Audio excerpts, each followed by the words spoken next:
Hello everyone, welcome back to my new blog. So তোমরা সবাই কেমন আছো? হ্যাঁ, আমি কিছুদিন হলো কোনো ভিডিও পোস্ট করিনি, কারণ আমি কিছুদিনের জন্য সোশ্যাল মিডিয়া থেকে একটু দূরেই ছিলাম। বাট আজকের পর থেকে কন্টিনিউ ব্লগ আসতে চলেছে। প্রায় অনেক ভিডিও পেন্ডিং পড়ে আছে, যেগুলো তোমাদের সাথে শেয়ার করতে হবে। আজকের ব্লগটা হলো কালী পুজোর দিনে। ওই দিন তো ফ্রেন্ডরা মিলে বেরিয়েছিলাম, প্রায় অনেক দিন পরেই আমরা একসাথে বেরোচ্ছি। আর আজকে তো যাওয়ার সময় আকাশের সানসেটটা জাস্ট দারুণ লাগছিল। আর আজকে একটা নতুন জায়গায় গিয়েছিলাম। এই জায়গাটার নাম হলো জহর টাওয়ার। যারা হলদিয়াতে থাকে তারা এটা সবাই জানে, বাট আমি এর আগে কখনোই যাইনি। এটা প্রথমবার গিয়েছিলাম, আর গিয়ে তো আমার বেশ ভালোই লেগেছে।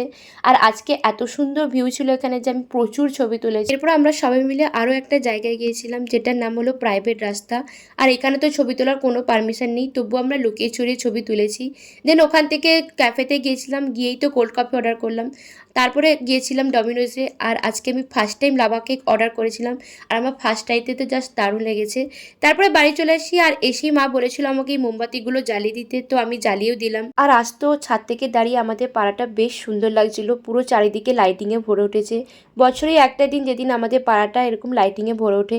তারপরে বাপি নতুন পাঞ্জাবি পরেছিল, বললো কয়েকটা ছবি তুলে দিতে, তাই আমিও ভাবলাম তোমাদের সাথে একটু শেয়ার করে দিই। অবশ্যই কমেন্ট করে জানিও আমার বাপিকে কেমন লাগছে। তারপর এইদিকে কয়েকটা বাপি বাজি ফাটাচ্ছিল, সাথে আমিও একটু ঝুরঝুরি জ্বালিয়েছিলাম। সো আজকে ভিডিওটা এই অবধি। ভালো লাগলে একটা লাইক করে দিও। দেখা হচ্ছে কালী পুজো পার্ট 2-তে। বাই।